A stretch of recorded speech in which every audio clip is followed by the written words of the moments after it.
fire the living shit out of the Indiana Fever. So Indiana Fever, and it's been my belief that they will freaking fire everyone. And I do believe this.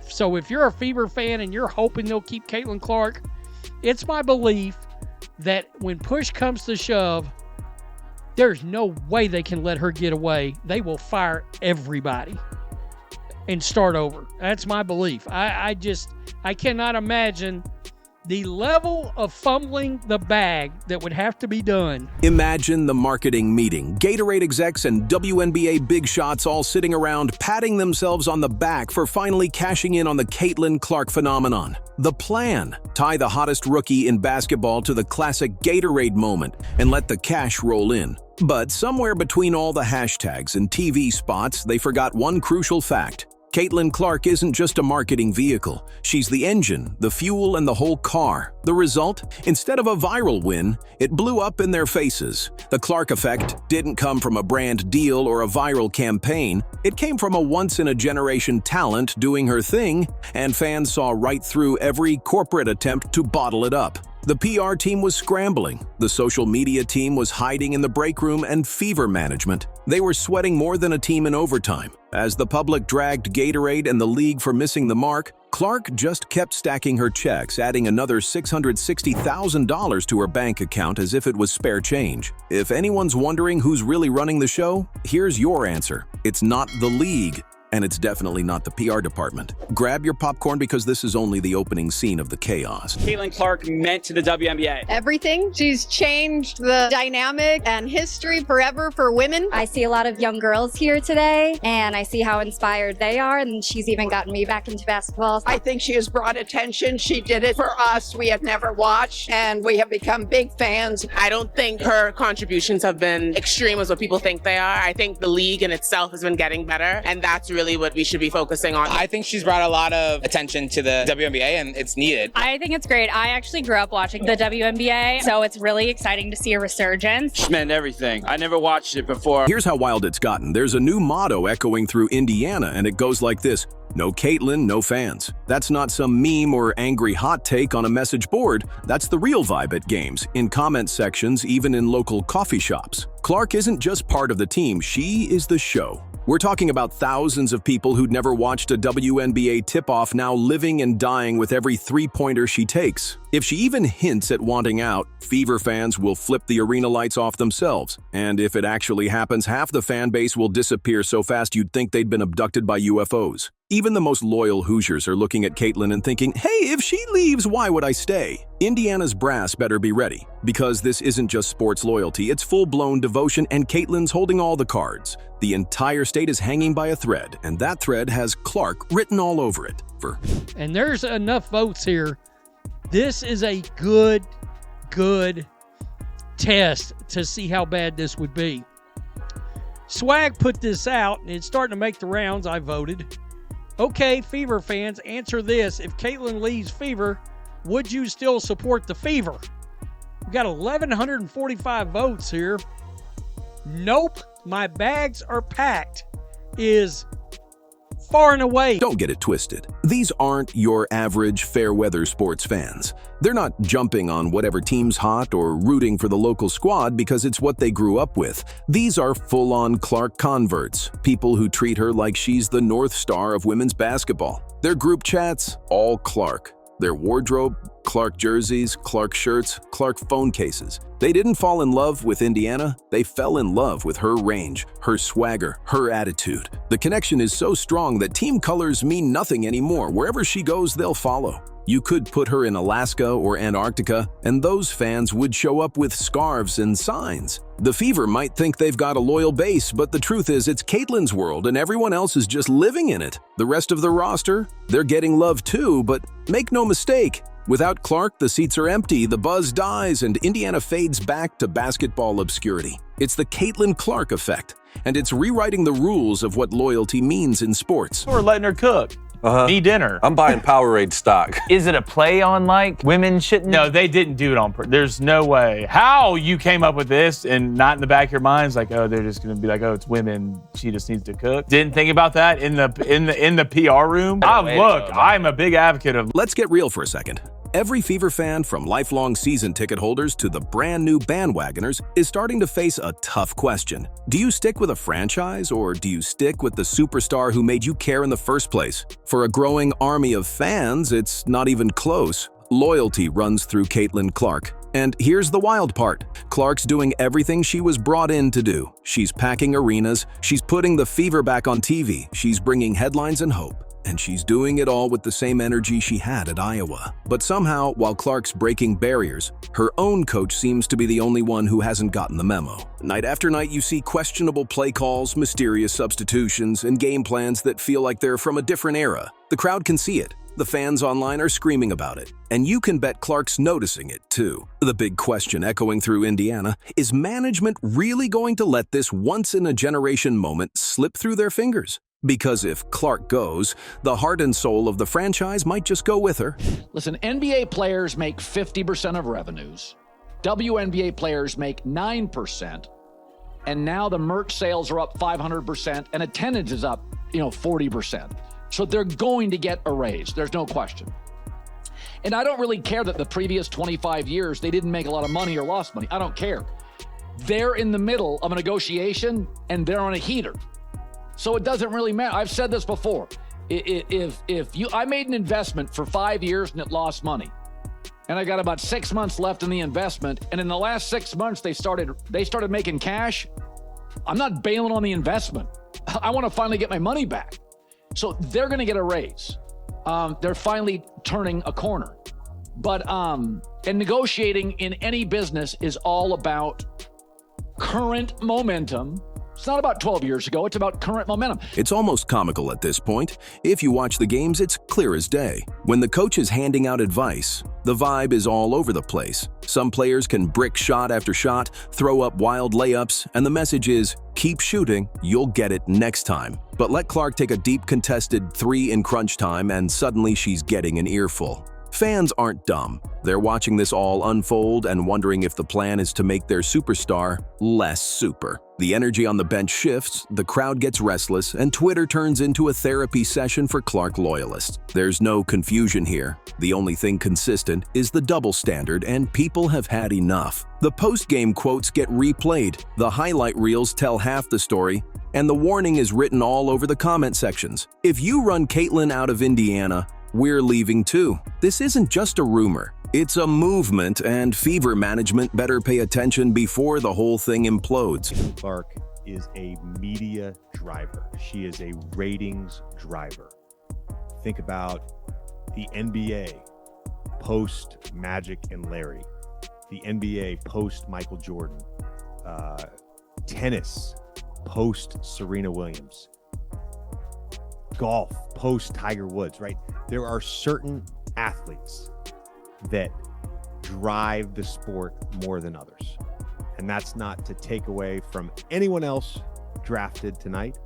That's not to take away from the other incredible superstars in the WNBA right now. This isn't your average case of a star outgrowing her team. It's a tidal wave of loyalty, and Caitlin Clark is the tide. People aren't just fans of her skills, they're invested in her journey. It's a full-blown migration of energy, excitement, and yes, wallets. Clark fans are already scouting future destinations, joking about buying Vegas Aces gear or tracking flights to New York. Indiana could change their mascot to a tumbleweed if she leaves, because that's all that'll be left. These fans aren't here for Indiana's history or tradition, they're here for Clark's story, her swagger, her ability to make any game must-watch TV. It's not a threat, it's a promise. The moment Clark's name disappears from the Fever's roster, the fans will be gone before the ink dries on the press release. That's not drama, that's facts, and it's turning every front office decision into a high-stakes gamble. T-shirts don't bother me. But why do you take a shot at the Golden Goose, Caitlin Clark? You guys were flying before she arrived on one of those airlines that made you pay for a cup of water. One of those airlines that is the planes are the color of a highlighter. Now you're flying private. Okay, if you're in a band and you're staying at the Motel 6 and you add a band member and now you're at the Ritz-Carlton, keep your issues to yourself. Here's where it really gets wild. It's not just frustration brewing among fans, it's starting to feel intentional. Like there's a quiet, old-school agenda happening in the background. The kind of logic that says, don't let the rookie get too much shine, or veterans have to get theirs even if the shots aren't falling. Every time Clark starts heating up, the rotations get weird, the ball stops finding her, and suddenly the team's running offense like it's stuck in reverse. Meanwhile, the camera catches Clark standing in the corner, hands on her hips, looking like she's waiting for a bus instead of leading the league in highlight plays. On the bench, the body language is tense. In the stands, the fans are holding their breath, and online, it's a total meltdown. People paid to see Clark lead, not disappear. You can't market her as the next superstar, slap her face on every billboard, and then treat her like a role player when the lights come on. If Clark bounces, so do the fans. Simple as that. The league isn't ready for what happens next. I'm going to pass on that question, actually.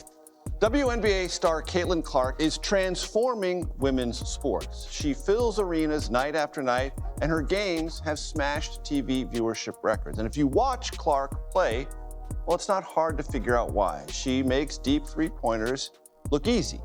And like all stars, wants the ball when the game is on the line. Think this is just hype? Think again. Caitlin Clark's supporters are more organized than some NBA front offices. There are spreadsheets tracking her stats, message boards plotting every potential trade scenario, and watch parties popping up in cities she doesn't even play in. Fans are learning the subway system in New York just in case. Others are joining Vegas Aces Facebook groups, getting ready to switch allegiances on a moment's notice. These people aren't tied to Indiana, and they're definitely not here for the merch. They're here for the movement. Fever Management had one job. Don't mess up the only thing drawing national attention. Instead, it feels like they're testing just how much fans can take before jumping ship. Trust me, if Clark's not happy, the ticket sales, the TV ratings, the social media buzz, all of it goes with her. That's not just a hunch, it's happening in real time. I think it's like something where if you are a star in the WNBA, like Caitlin Clark, she's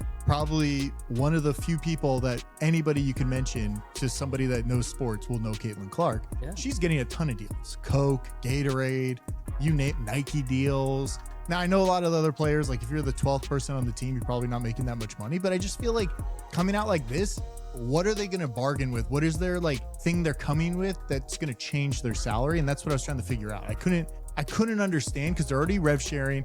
The NBA already gives them money, compensates for the loss they make every year because they lose. Let's not pretend fans are being dramatic for fun. They're being honest. Caitlin Clark is the reason they tuned in, the reason they bought jerseys, the reason fever meant anything more than a temperature. If she walks, the energy evaporates. That's not being emotional, that's being smart. Why stick around if the only player you care about is sidelined, micromanaged, or used as a scapegoat for team struggles? Fans can see the writing on the wall. If the franchise keeps forcing Clark into a smaller and smaller role, it's not just a bad trade, it's the kind of move that empties arenas and buries a franchise for a decade. Fever Management better rethink their strategy, because if they keep this up, Clark won't be the only one leaving Indiana. She'll just be the first. Mel Bird, she had Van Slugenhagen on her. She was like, I'm offended that y'all have white defensive players guarding me, and she put her in the torture chamber. You should have known from her little face that she didn't want this matchup from the beginning. Caitlin reminds me of what Dame does. If anybody ever noticed, her first shot always a three. First quarter, second quarter, third. She sets the distance on her first shot, so you have to guard her there. Now she can do whatever she wants to do. She's playing a chess game. That's what Dame does. He starts his game off, he's gonna shoot a deep-ass three to... But here's the wildest part. Caitlin Clark was never built for the background. She's not the type to quietly stand in the corner and let someone else take over the game.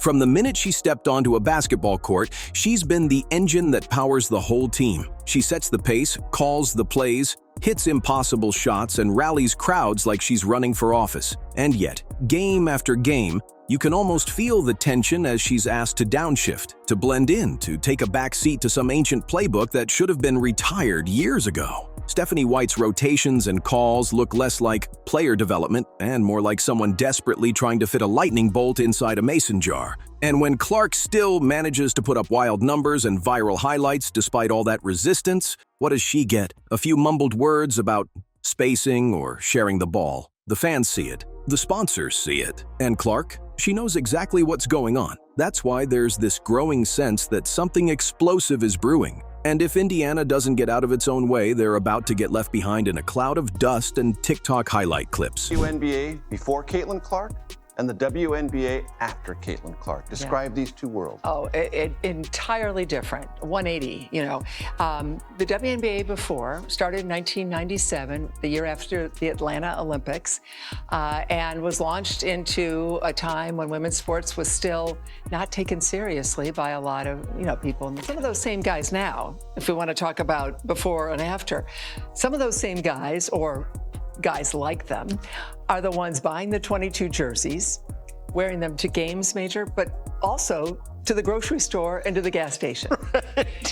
It is now cool to be a WNBA fan, and it is cool to love Caitlin Clark and the spotlight that is finally shining on these players. Here's the bottom line. Caitlin Clark is a national phenomenon, and her fan base is the most diverse, die-hard, and active group the WNBA has ever seen. There are high schoolers and grandmothers, college athletes and first-time viewers, die-hard sports fans, and people who barely knew women's basketball existed before this season. Clark brought them all together, packed the stands, and made every Fever game must-see TV. The league's own media team would probably put a GoPro on her if they thought they could sell the footage. So why, when she's on the court, does it feel like she's fighting uphill just to get the ball in her hands? You've got a once-in-a-generation talent, and the offensive sets look like they were drawn up in a rush during halftime. It's not just confusing, it's infuriating for fans. The crowd's ready to explode every time Clark touches the ball, but the coach seems determined to dampen the fireworks. You can't have it both ways. If you want the ratings, the merch sales, the packed arenas, you have to let the star shine. Otherwise, don't be surprised when the fans and the magic disappear. I was mesmerized by her. And I will tell you this. This was the greatest performance I've ever seen in the NCAA tournament, girl or boy. Greatest performance. On this biggest stage? Well, I'll tell you why, because rarely does a game like this live up to its hype. Yeah. Rarely do you have the two superstars play like superstars, because you got to understand the scout report is geared to stop you. All the hype coming into this is going to be people who've never watched a girls' basketball game watched. A lot of people watch for the first. And this is where it all comes to a head. It's not just about a few missed shots or some questionable substitutions. It's about the future of an entire franchise and maybe the league itself. Caitlin Clark wasn't drafted to quietly fit in. She was brought in to change everything. She is the movement. She's the reason people are paying attention, the reason investors are interested, the reason the WNBA is finally getting the spotlight it's always deserved. If Indiana's leadership keeps fighting the current, they'll lose her. And if they lose her, they lose everything. Momentum, money, media, and the next generation of fans who finally started believing. So maybe Stephanie White didn't want a revolution, but that's what she's got. Clark is the fire. She is the moment. She's not waiting for permission. She's taking the stage. The only question is whether the Fever will wise up and build around her or get left behind as the world moves on. Because make no mistake, this story is far from over. Clark is just getting started, and the basketball world is watching. Every play, every game, every decision.